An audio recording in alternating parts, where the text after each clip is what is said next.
Well, here we are finally with Super Mario 3D All-Stars. I've been looking forward to this a little bit. I've had a hell of an experience getting this game. And I just finished setting up the audio quality for it because that is also not normal for Switch games for some damn reason. I don't know why. But yeah, so this came out yesterday from when I'm playing it now. I'm playing it the day after. But getting the game was a bit of a, odyssey for me. And this doesn't have Mario Odyssey, obviously, because that's a $60 game for the Switch on its own right. But we do have Mario 64. I have tried all these games out just to see how they work. I did that yesterday, and some of them... I will say, this does feel like a cheaply put together, very hastily made product. It's good. It is good. I'll say that. It's good. But it's... It has like a little gildedness to it. It has a little bit of like, yeah, these are great games. We kind of just threw them in a collection and put it out there really fast. It has that going for it. Now, I understand that these are all emulated through whatever emulator Nintendo has internally for this stuff or whatever. Which is fine for me. I'm totally fine with that because most collections of any game series, the Rare Replay stuff, the SNK collections, most collection games for the past 20 years or so have been emulation-based. One of the last ones I'm aware of that had like direct actual development ports in it was Sonic Jam, and that was 1997. I know there's probably some after that, but I can't recall any. I just know most of them for like the GameCube, PS2, the Wii. Even all the Switch stuff with SNK, you have some stuff from Data East or whatever. Most of that is all emulated. So it's not like some... I'm seeing a lot of people bitch about that online, just like, oh, these games aren't even ports, they're just emulators. Like, yeah, they are. That's completely normal for the industry. That has been a standard for 20 years or so. Actually porting any of this stuff, like hardware-intensive kind of stuff, would be a lot... And it's like, oh, it's cheap. Then it's like, yeah, it is cheap. That's the point of it. That is the point of why they do these kinds of collections, is that it's just to put stuff together and put it out there. Regardless, I ramble. I haven't checked out the music stuff yet.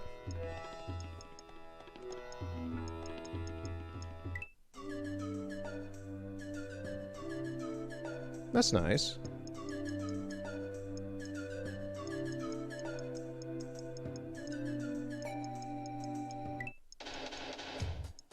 That's Bowser's theme. I like how it's just called Koopa's theme. Mr. King Koopa.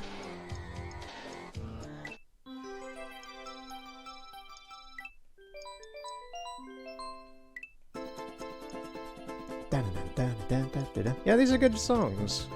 These are all good. Oh, and it stays in you with the menu, okay. Now, this soundtrack is like my freaking childhood. This is amazing. I love this music.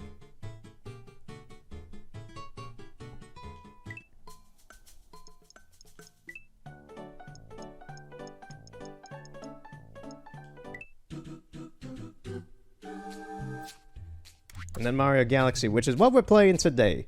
I'm not gonna play the other ones yet, although I'll give my personal first impression thoughts of them while I play Galaxy, because I have played them and tested out the controls and everything. And... yeah. It's funny, because I own the physical CD for this game, like the soundtrack, so it's kind of weird just having this like this.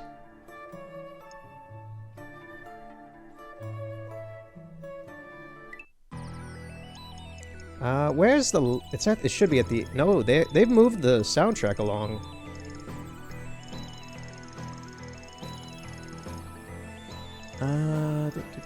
This actually does have more music than the official soundtrack. Let me go back up. Yeah, the official soundtrack ends after Super Mario 2007. Everything after this is not on the official CD soundtrack. So that's interesting. Huh. But this is the song I was looking for. This is a banger, and I love it. Although I hate it also because it only shows up with the purple comets. Oh, this is so good. And then it picks up speed and the beat comes in.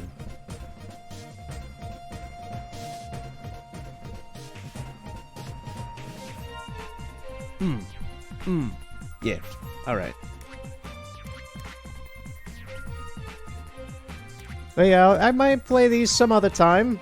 Even if I just show them off or something. If I were to do playthroughs of these two games, which I intend to at some point, hopefully. It would probably be on this just for the higher resolution. Sunshine looks great in 1080 HD with widescreen support.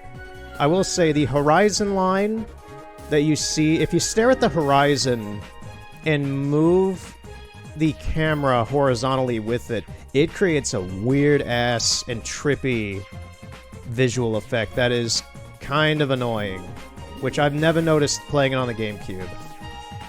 And my only complaint with 64 is... well, with Sunshine as well, they've inverted the inverted controls of FLUDD. So up is up now and down is down, and I'm gonna have to try... whenever I play this, I'm gonna have to get so used to that. Because I've been using the inverted controls of this game, which are normal, for 15 years. So it's just... jeez. And, it doesn't have the dynamic analog control for FLUDD either, so it's either full blast standing or full blast running around, which is very limiting. It doesn't feel as natural using FLUDD anymore. You don't have any real dynamic control with them. It's just shoot water. And Super Mario 64, I don't exactly have many qualms with it for this version of it. The only thing that I've noticed is... I know this is the Shindo version. I know this is the one we never got in America because this is the updated version Japan got. So they've removed bugs and glitches and done other things and swapped out some audio. The only thing I really noticed was that on the second jump for Mario's jump pattern out of the three, his voice has been pitched up a very slight amount. It's like a little tinge of higher pitch for some unknown reason.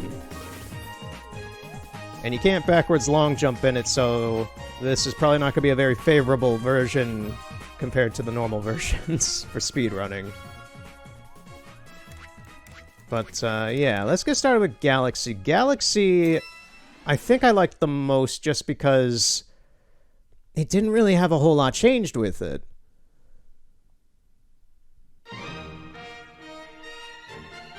Now, one thing about this whole collection compared to all the other Switch games is that it's incredibly quiet. It's not when you're playing it normally, but while I'm recording this, and I tried it out a couple times yesterday and today to get the audio correct, and it's an extremely quiet game to record for some reason. I've maxed out my settings on OBS for the game volume right now, and it sounds good. It sounds how it should normally with my normal settings, but normally I have to make games quieter for like the Wii U and other things, but this game I had to max out all my settings just to get it to sound normal. So I don't know what's up with that. No other Switch game that I've had to change any settings for. Oh, another thing is that because there's no Wiimote, it has to use the gyroscope in my Pro Controller to use the pointer. This was the file I made to test stuff out. I didn't do anything in it. So, I mean, I may as well just start this. It's gonna just show the intro anyway. Every 100 years, a comet appears in the skies above the Mushroom Kingdom. The comet was so large one year, it filled the skies and sent countless shooting stars raining down.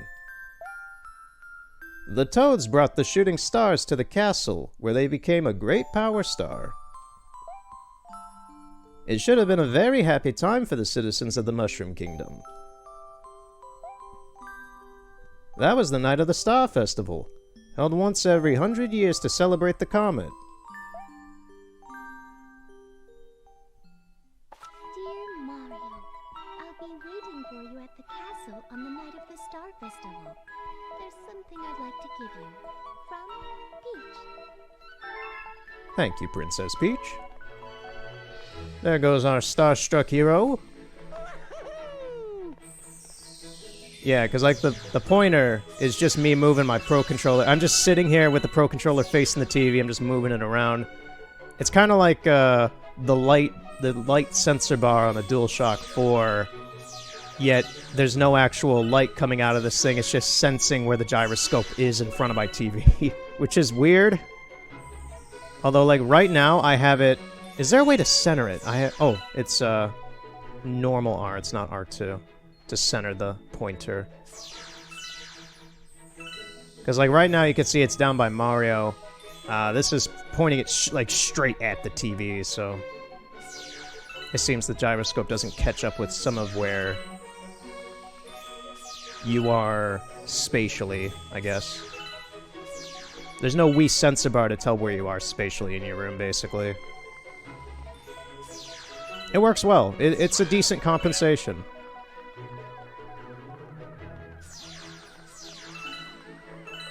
Look at all these toads. They're super happy. Look at that guy. Look at that smooth move, motherfucker. Look at him spin. Oh, this is fantastic. Nothing can go wrong.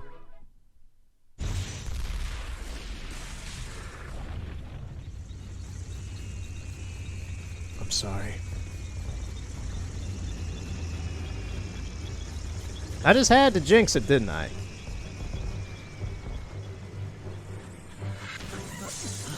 Holy crap, Toad's getting wiped out.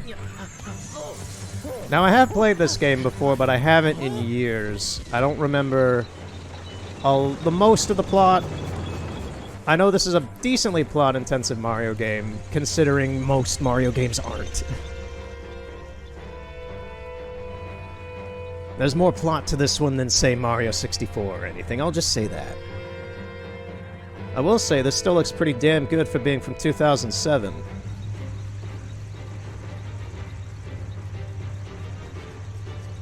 If it had a slightly better shader, a little bit more shading to some of the shadows and such, this could possibly pass as a Wii U game.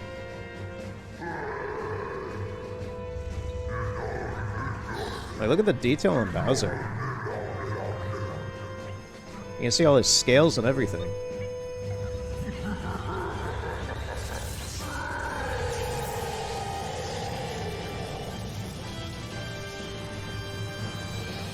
And we became War of the Worlds.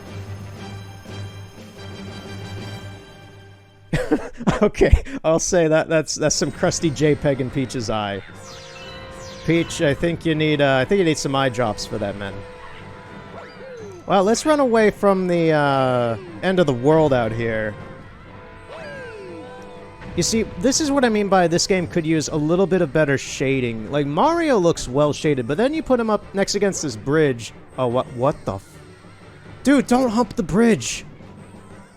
What was that? Okay.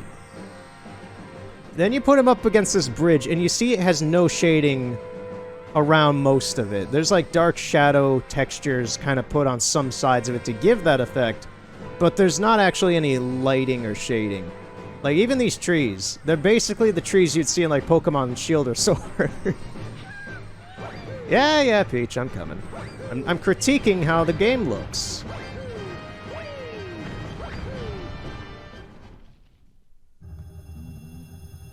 So now's the scene where you got, I forget, was it Tom Cruise in War of the Worlds 2005? I forget. This is the scene where he looks out the window from the basement and sees a giant needle go into some dude and suck out all his organs and blood and stuff, and traumatized me as a young child.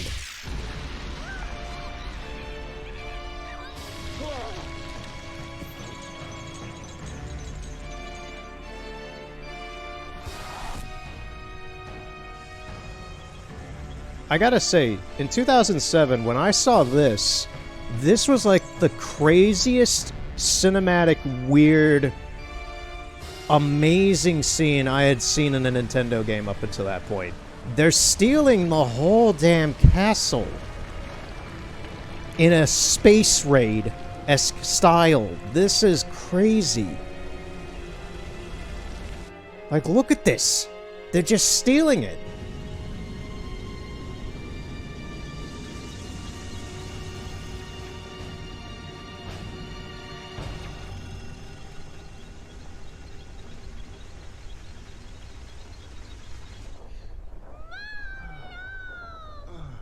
Yeah, I'm here.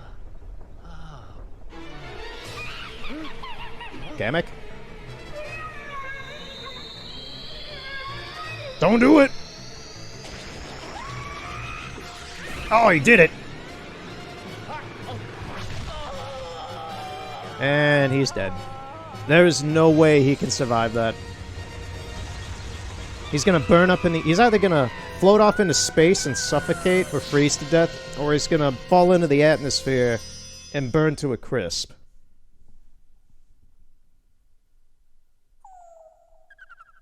But no. Fate had other ideas.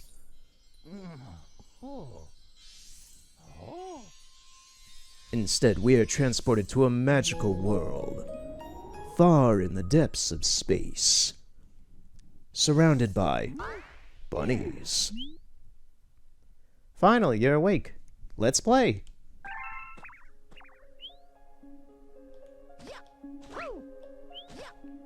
All right. There's Mario Galaxy.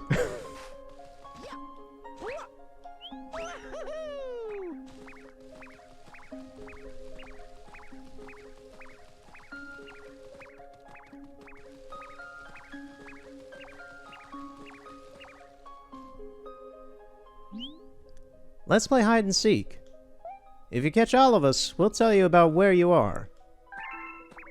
They're holding me hostage, aren't they? They're holding this short Italian plumber hostage in space. Found you. Come here. Come here. You caught me. Aw, I knew I should have hidden in the crater. Thanks, dipshit, for telling me where your buds are. Wait, I hear one.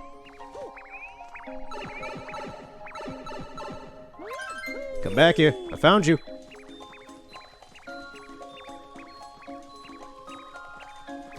Got him.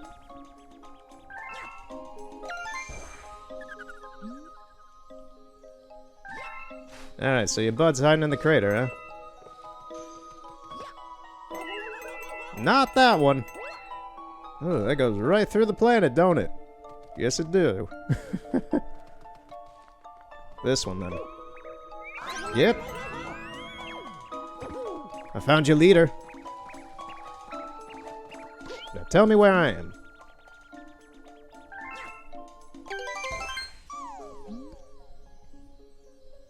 Wow, you caught all of us. Maybe you can really help Mama.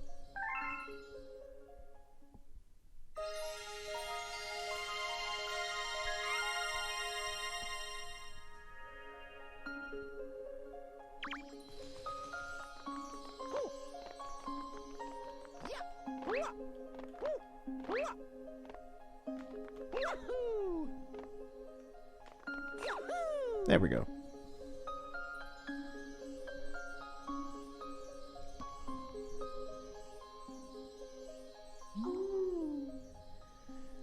Should I give her a voice? I don't really want to. It's my best answer. I've been watching you from here. This place is called the Gateway to the Starry Sky. My name is Rosalina. I watch over and protect the cosmos. To save your special one, you'll need the power to travel through space. Luma can give you this power. I will entrust you with his care.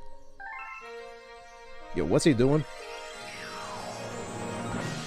Oh, he went into me.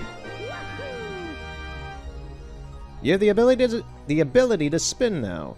Shake, and you can also spin with Y. Yeah, I've already tried that. Jostling the controller is not the most fun. Pressing the button is useful. Although, it is a little weird after playing Mario Galaxy and knowing how it controls with a Wiimote and nunchuck. That's the common thing with all these games in this collection, is they messed around with the controls for all of them. So it's just a little weird having to relearn how to play them. Disaster has struck us, just as it has visited you. With Luma, I hope you can rescue the Grand Stars. May the stars shine down on you.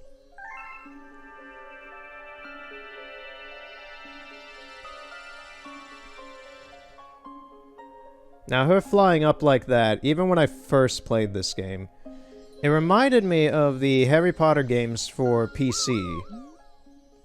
Yeah, Shake, I know. They have nearly headless Nick in the game. Specifically in Chamber's Secrets, I remember it. He would kind of just show up, give you like a little hint. He'd kind of be like the owl in Ocarina of Time and such. Or whatever. If I remember right, that's kind of what he was. He didn't show up that often, but he did occasionally.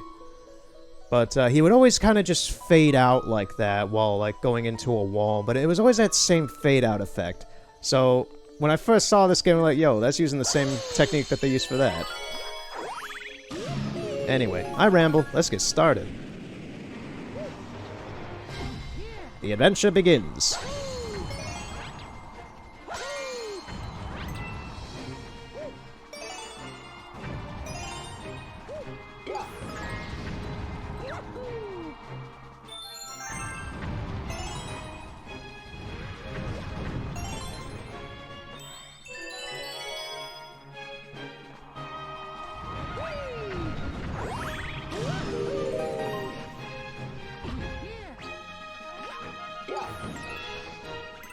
Now, I do remember a fair amount of this game in terms of, like, the levels, specifically the story. I never really cared for it. I do know it's... I don't play Mario games for the story, I play for the gameplay. It's same with Pokemon and such. Zelda, I care more about the story than games like this. There should be one more somewhere. No? Get me out of here. One of those enemies should have a key. I already killed everyone on here, though. Oh. There was another.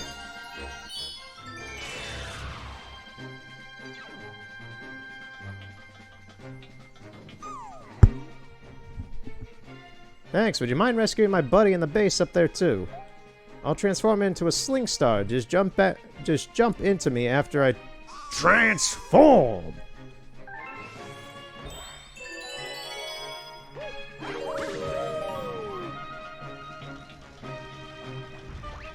Now I know I gotta beat this guy. Got him. Kick your ass.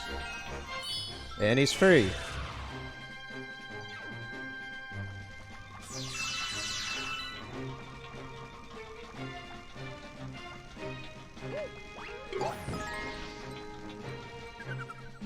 Harry, down here.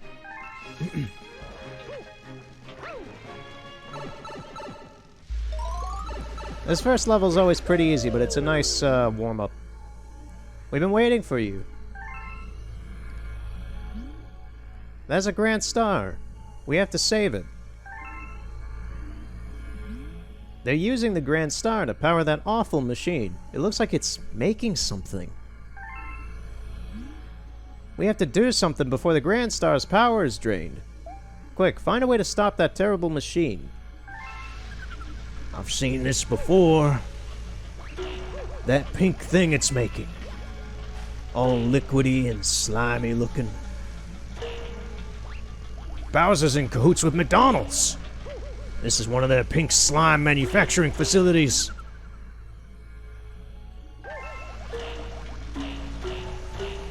That was a dumb joke.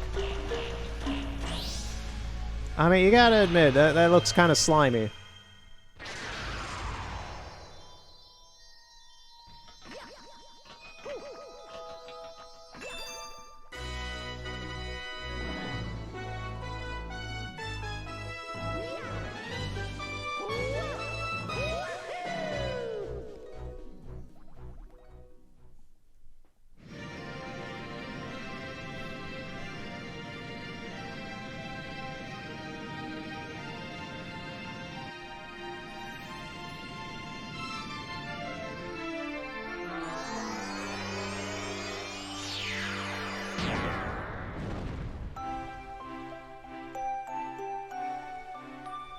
I'm also noticing, like, I'm looking at the capture video, because I can see what I'm recording as well.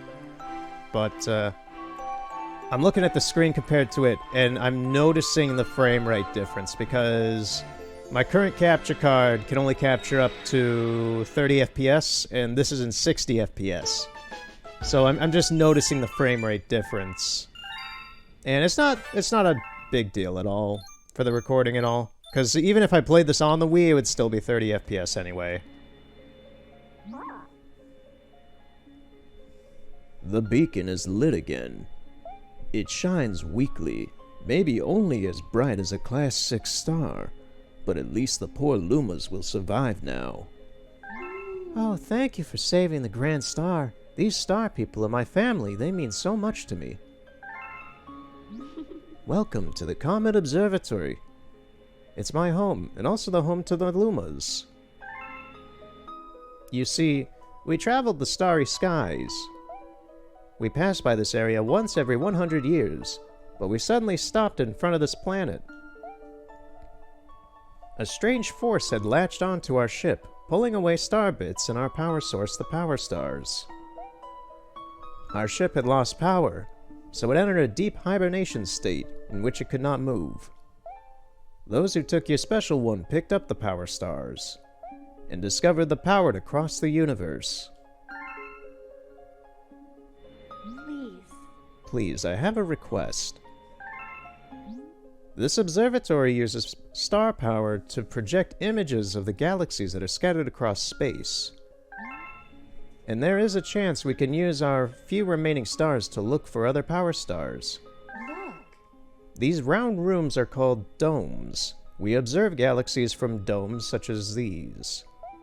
But the only one that is working now, powered by the star power you restored, I was going to say returned, is this one, the Terrace. Please go to the Terrace and try to recover the power stars from the galaxies you can see from there. If we do that, we'll be able to restore the Comet Observatory's ability to fly like a starship. Then perhaps we can pursue the thieves who ran off with the power stars. Save my game? Yes.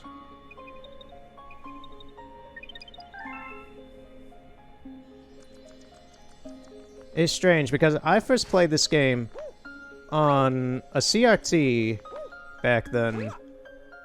And I remember how it's this way for me for a lot of games nowadays, just playing it on flat screens that have brighter screens and better backlighting and such.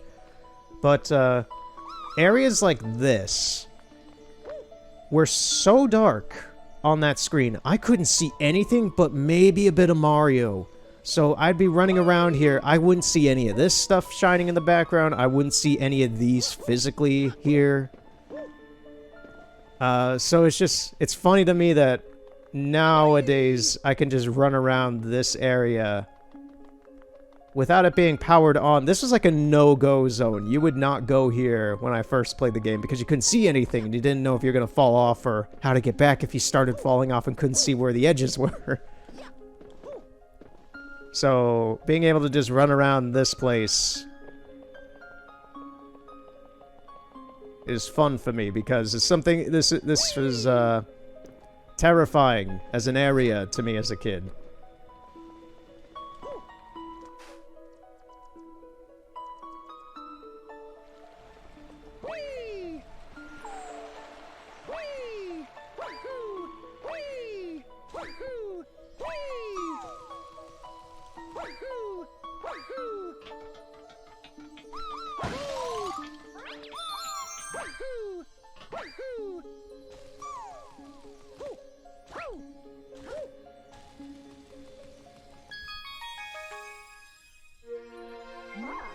Welcome.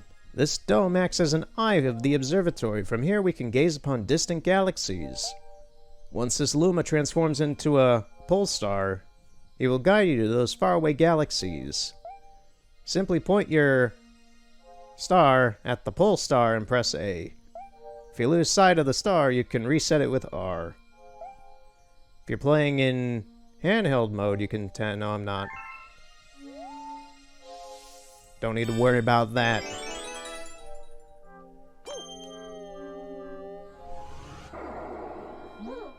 These are the galaxies that can be observed from this dome. The numbers represent their distance from the observatory. The bigger the number, the greater the distance. The more power stars you find, the farther you will be able to travel. Thanks, Luma. Good Egg Galaxy. Yes, it's undeniable. We're detecting power star energy patterns in the nearest galaxy. But I must warn you that the evil energy readings are off the charts. Please be careful. Evil energy, huh?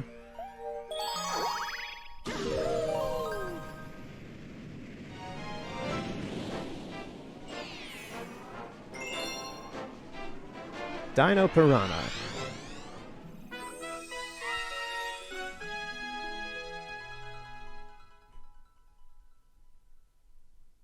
This is a relatively easy level.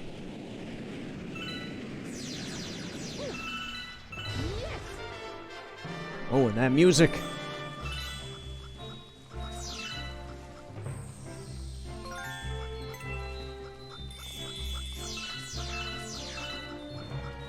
I'm gonna try and get as many star bits as I can, because you do need them to get to other levels.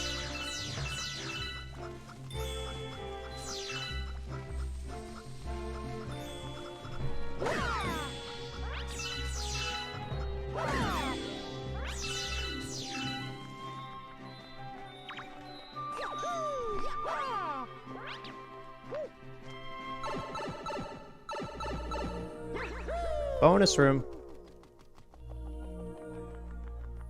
Now it's funny, I've used the NoClip website to observe and look through different games, map systems, like their worlds and stuff, the maps in games for like where everything's placed and all that. And it's funny to me about this place because this area, this is actually the Sky Dome, what you're seeing here, this black, weirdly shifting color pattern. That's the Sky Dome for this thing. And this is placed a bit far outside of the galaxy in the same map, in this insular little dome. And you can't see it in-game while playing, but yeah, it's just weird. And any of the maps that have, like, pink skies with them, for some reason specifically it is pink skies. Like when the sky shifts from space and then it has, like, a pink over sky atmosphere kind of thing. Those are actually boundary-triggered spheres that kind of envelop that area while you're inside a certain radius of whatever it's supposed to be encircling. So if you leave that area, which is not intended, to my knowledge of the game, you can theoretically get out of the dome, but if you leave your... Say if I left Mario inside that dome, and then you get out... Do I actually have pictures of this crap? If I do, I'll show them next time. I gotta figure that out, because I have a ton of pictures from when I was doing research on all this stuff.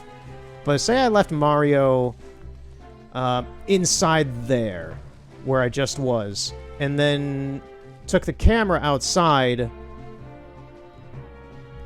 of it and went around here to look around and stuff, I could theoretically still see the sphere where Mario is in if the game were running, because those spheres are triggered by the character model being within them. It's some sort of spatial trigger for them.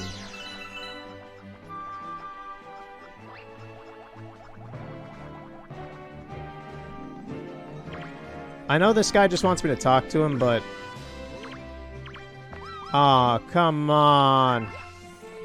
I didn't want to trigger him, but I'm still gonna ignore him. That's what you get.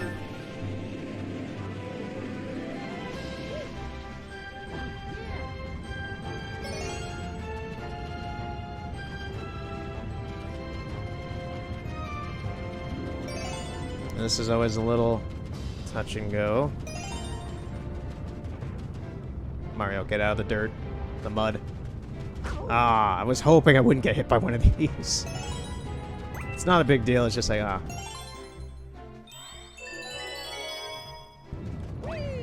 Oh, jeez.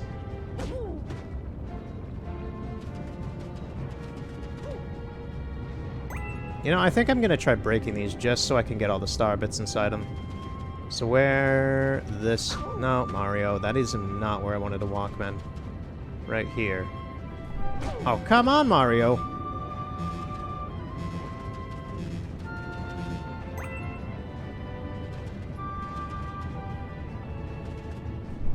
There we go. Is it the same for this one? Should be. Yep. Okay, where... it's right here. It's not right here for this one. I'm gonna just bail. That's enough. I don't have any more coins there, I don't think, to heal, so...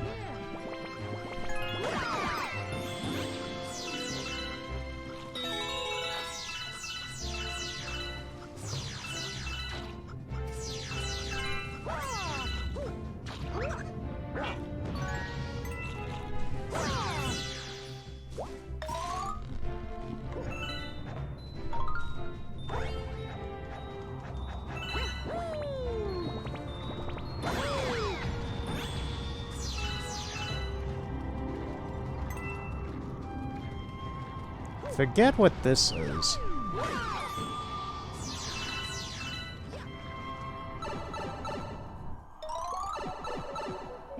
If you hear the microphone, I just want to do a preface as well. If you hear the microphone jostling in any way, that is me shaking the controller, and it is making the headset shake a bit. So I apologize for that. But it's just how things are.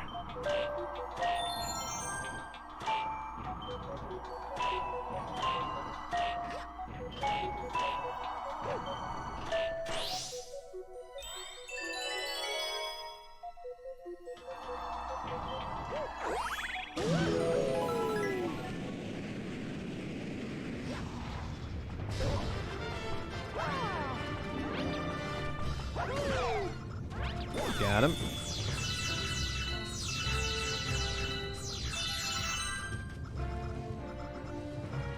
Making good progress on the levels so far.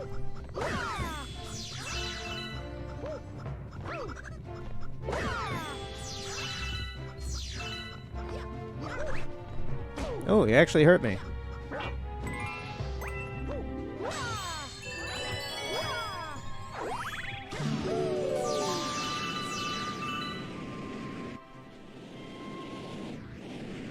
Here we go.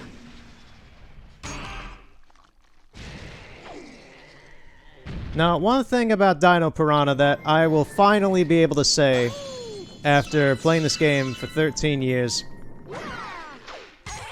I'm not sure if anyone else has felt the same way about it, but his tail has always... I know it's probably supposed to be like some sort of rock or something. It has always looked like a chestnut to me. This fucking thing has always been a chestnut. There is no way it is not a chestnut. It's got the ridges, it's the same spherical shape.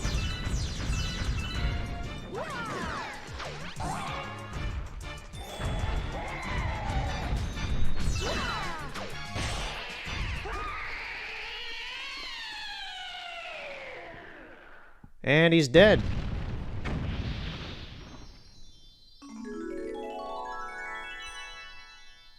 Mario's first star in this game is involving killing a newborn baby. Thanks, Nintendo. That's some dark shit.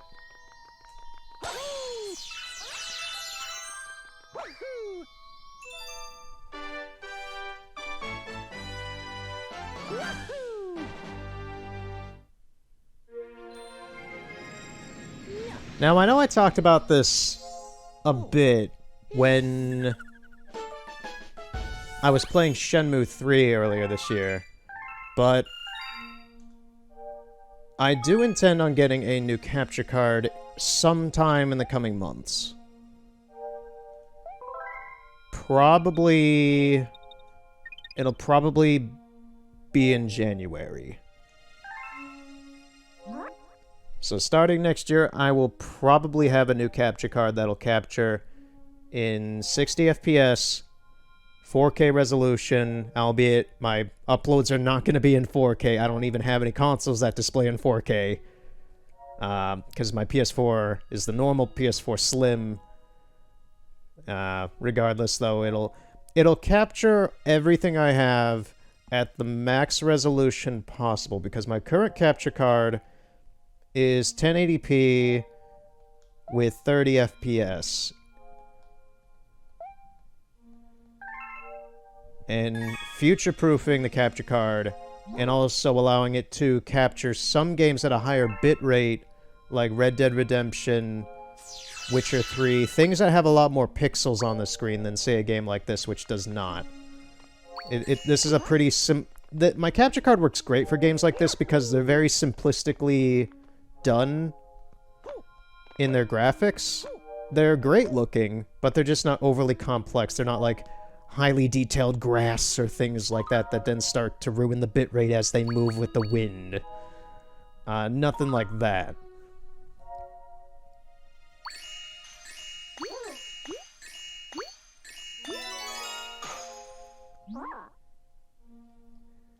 So that should be a fix for me, because I've been using this capture card for almost... how many years now? I've been using it for over 2 years. I got it about 2.5 years ago.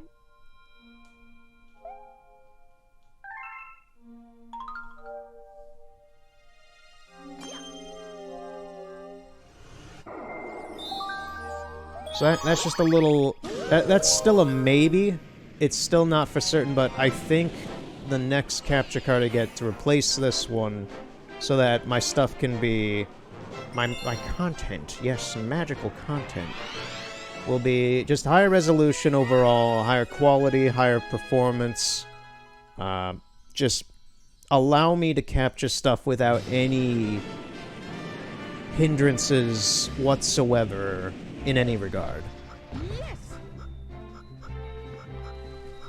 Because this capture card's great. It's fantastic. I've loved it so far. I just need something that's a bit more future-proofed.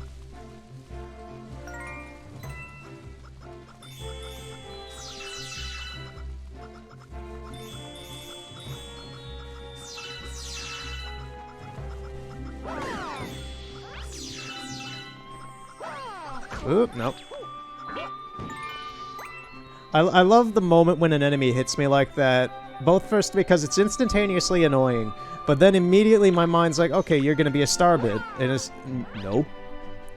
No, you ain't. Now you're becoming my coin. It's a moment of you done fucked up, son. You get a worse fate than being something useful.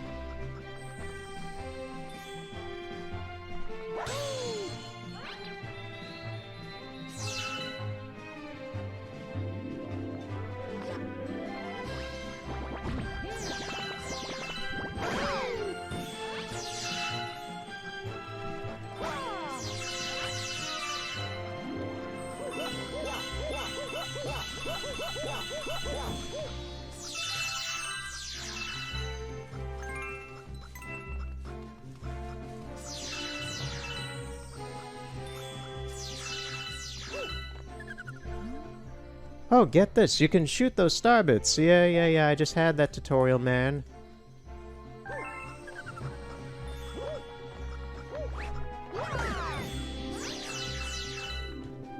You don't need to be a professor for me. I already talked to the professor about all this.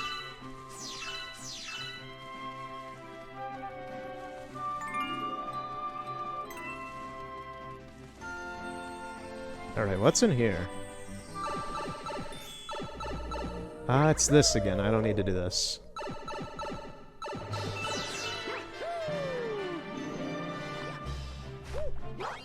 Ooh, can I jump up there from here? Mario's jumping control, like his movement doesn't really want to cooperate right now, but there we go.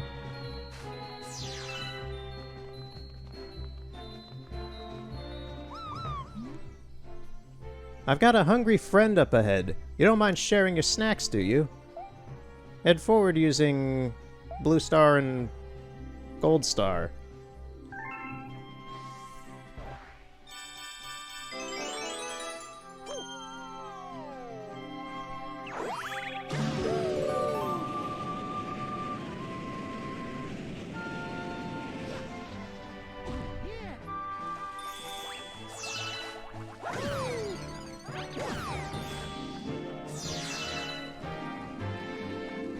Na, na, na, na, na, na, na, na.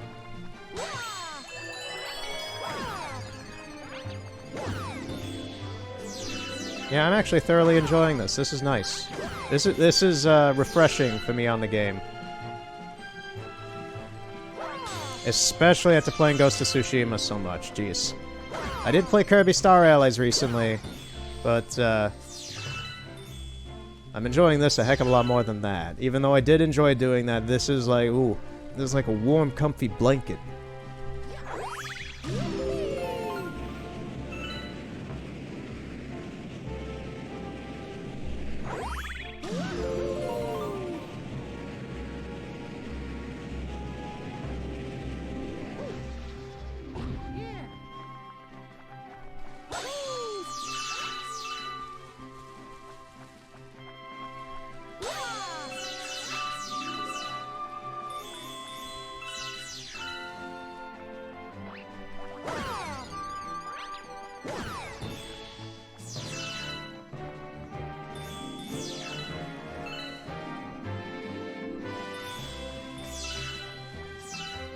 Get as many star bits as I can for this.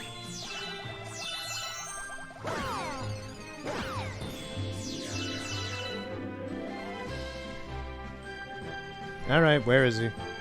There you are. Oh, something else? Alright. How many you want? Hey, you! Yeah, you! Got any tasty star bits? If you feed me a bunch of star bits, I'll burst with snacky happiness and then transform. I'm famished. I need 100 star bits to curb the hunger pains. Alright, got enough.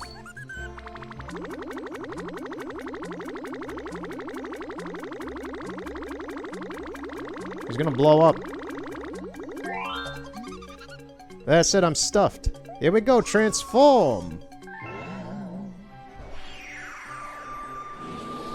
Autobots, roll out.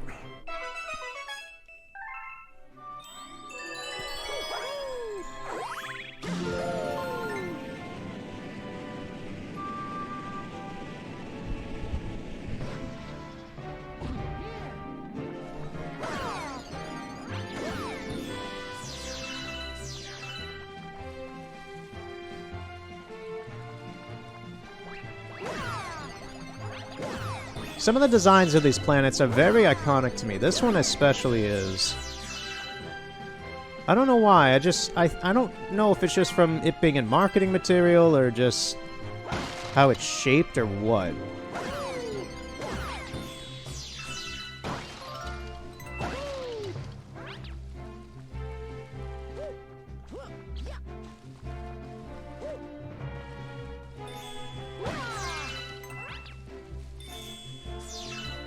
Alright, so I may as well start talking about my dilemma getting this collection. Since I do have actually quite a lot of things to talk about. I've just been enjoying this so much I haven't bothered. So, I ordered this game online and went to get it at midnight at the store. Because I thought, oh, there's a big box office store, they're open at midnight. I could just pick up the game then. So I drive there, and keep in mind, it's becoming fall right now, so the deer are out. And I did see a deer at the side of the road at one point, which kind of spooked me. But I went out there at the dead of night, drove for like a half hour to get there, and the parking lot is mostly empty. And I'm walking around out there, just going to the exits. It's all barricaded, like it's some sort of zombie movie happened or something. All these doors are all barricaded, saying, this door is closed, it's an exit, and stuff, and there's health warnings on everything, because we're in a worldwide circumstance and all that. And I go towards the garden center, and there's a security guy in there, sitting at his desk on his phone. And I just tap on the glass and just like, hey, is there any way to get in here? And he's like, no, we're closed, sir. When do you open? 7 in the morning. I'm just like, oh, okay. Oops on me. I forgot we were in a worldwide circumstance, and I kind of assumed that by now, stores had resumed their normal operating hours. So that was stupid on me. But then I go back in the afternoon the next day when I have some time, and then a cavalcade of fiascos happens. So I pre-ordered this game at this store specifically for the pre-order bonus. And if I knew I wasn't going to get the pre-order bonus, I would have went somewhere else and got one of the other pre-order bonuses for it, because that's what I wanted. I want the little extra thing. And I went there, and immediately I go, like, I have a pre-order. They're like, we haven't had a pre-order for a game in many months. And I'm just like, okay. I'm here for the Mario 3D collection. They grab a copy, and then I tell them about, like, the pre-order bonus, and they're kind of aware of it, but they start looking around for it. And they spent about 15 minutes looking around for this thing and couldn't find it. So then they take me up front to the pickup area to get it up there, maybe. Maybe it's with my order that came in. And their little kiosk thing for checking in, because it's a self-checkout thing, was broken. So then they get a manager over there with a PDA and such to look up my order, and my order's not even in their system, when I had paid for it half a month ago. So at that point, it has been maybe 30 minutes or so.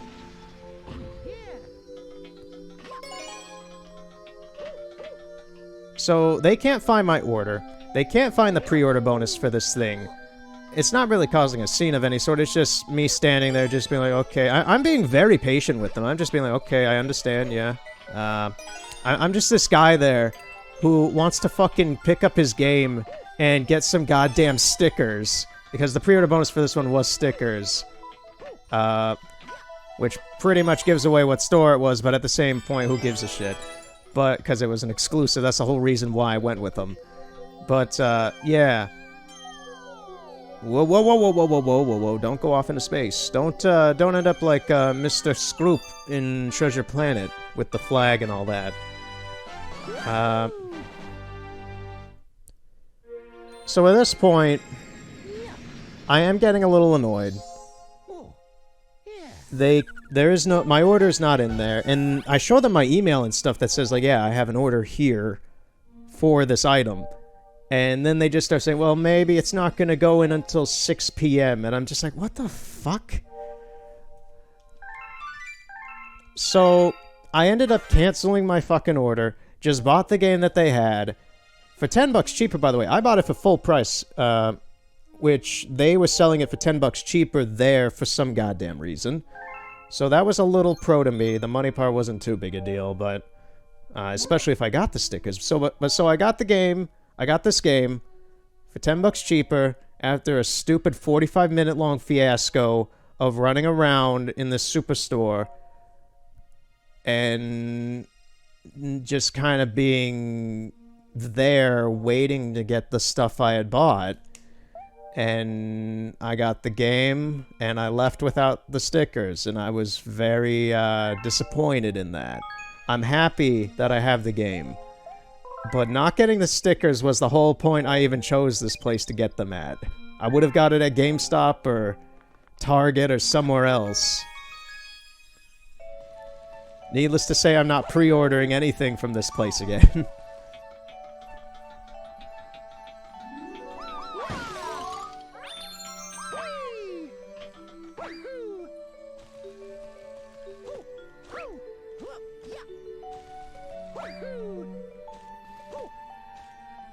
Okay, I got the extra life. I came out here to go get the other life at the kitchen, and the kitchen's not even unlocked, so it doesn't appear yet.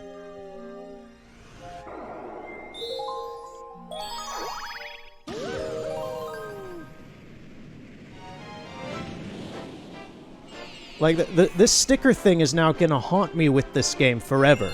It's now gonna haunt me with this game for the rest of my life. When I think of the Mario 3D collection, I'm gonna think of this stupid hour-long fiasco at the store and coming out without those fucking stickers. It's like it is very much a Seinfeld moment of something really mundane and stupid, and then it becoming something that just sticks with you for a long time because something didn't go right. Does it actually mean anything? No. But I'm still gonna remember it.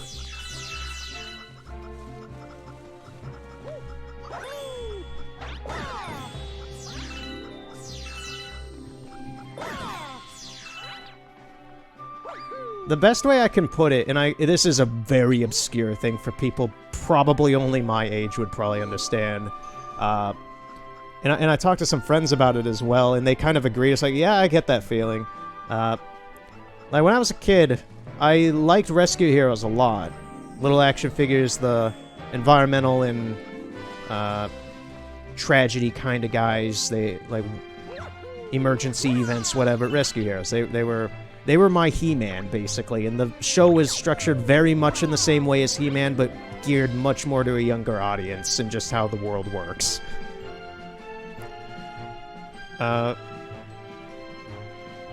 It's like, and this is the obscure part, it's like getting a Rescue Hero figure at Toys R Us and not getting the free VHS pack-in with the game, well, with the action figure. Most of those figures came with a bonus VHS for you to watch the cartoon. And that was a big part of it alongside the toy. And it's that situation to me where it's like, I got the game, I have what I wanted, but I didn't get this little extra part that made it special. And instead it's been replaced with an annoyance that I had to deal with for a bit.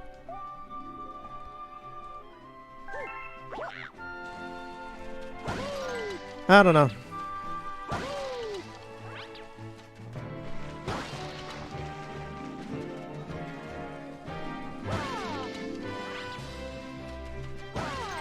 So that's been my previous 2 days. Go into the store at midnight to try and get the game, and then going in the next day, and failing miserably at part of it.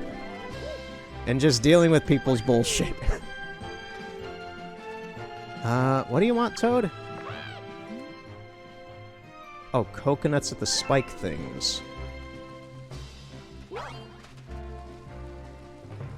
I'm guessing this one, it's pretty massive. Yeah, because these are smaller. Hot damn, that was a hell of a shot. That was good.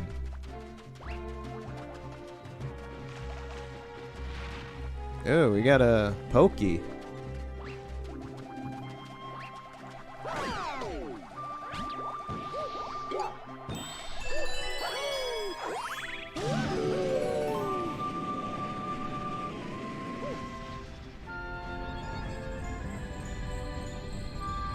And then after that, in the same day, I was doing just like chore stuff, you know, your normal daily, do your laundry, do your dishes. I went outside to do some gardening.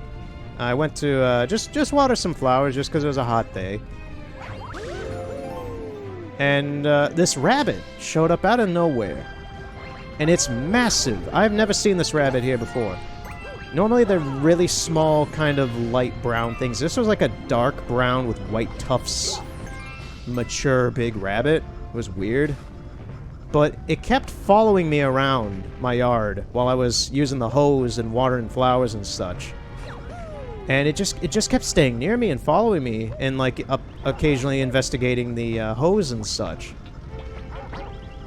And it was cute and everything and nice. I'll probably show a photo of it next time alongside the out-of-bounds stuff. Because I do have photos of it. Because that's the thing, it stuck around me enough for me to literally go inside my house again, grab my camera, and come back and take pictures and stuff of it.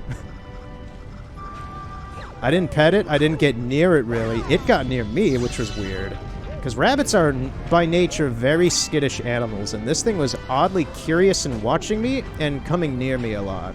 And I don't know if it was just curious, or if it was complacent enough with the human that it understood I wasn't a threat, or what. I have no idea. It was just a very strange rabbit. Oh, that was cool. It blew up the chain chomp.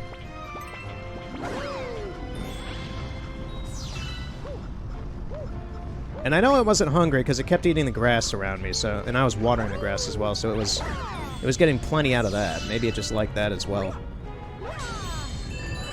But at one point, it got like a foot away from me, like just right up against my leg and such. Like, it was just like, I got up and was like, no, I don't know what's up with this rabbit. It's weird. I don't exactly want to get near wild animals. But, yeah, it was just weird. It acted very, oop, hit the mic. Wanted to scratch my neck. It was very,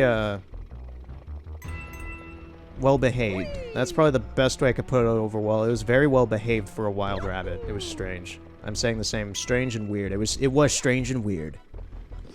Alright. But that was after the whole fiasco that I had that day. I was just like, oh, a little... Nature's giving me some levity. It's giving me a little bit of, some whimsical wonderment with this random rabbit. Thank you. Thank you, the universe. You have, uplifted my day a bit.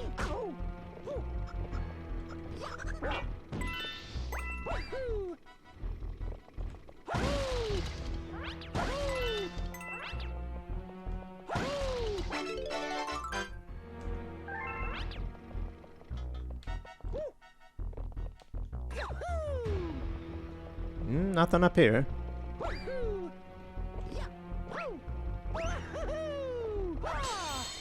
Alright.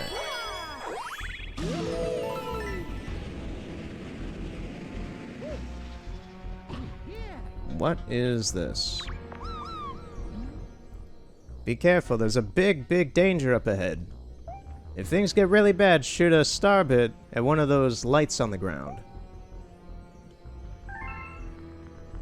I've never understood what, like, I've never really understood why these are lights, and then they turn into coins. I don't know. It doesn't make sense to me, but whatever. Whatever, Nintendo.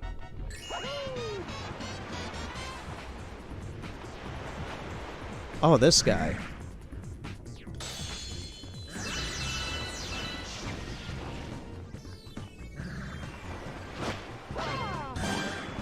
Got him.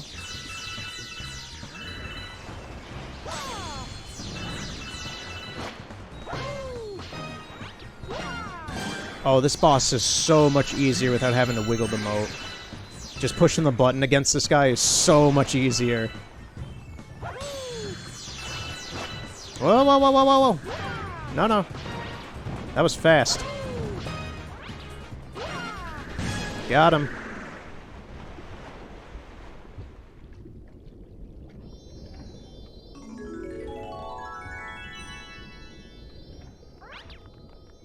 That was surprisingly easy. I remember that one being a pain in the neck on some occasions.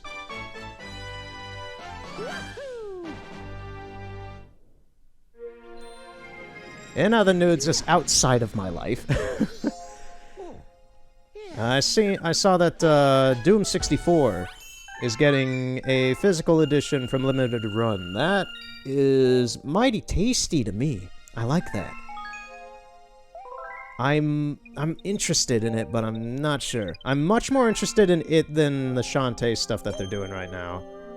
I'm not a big Shantae fan. I respect the series. I have played a few of them, and they're good. It's not exactly all my cup of tea. Doom, however, is much more my cup of tea compared to Shantae. Getting a physical for the Switch of that would be pretty nice. That'd be cool. Still not sure about that, but, maybe.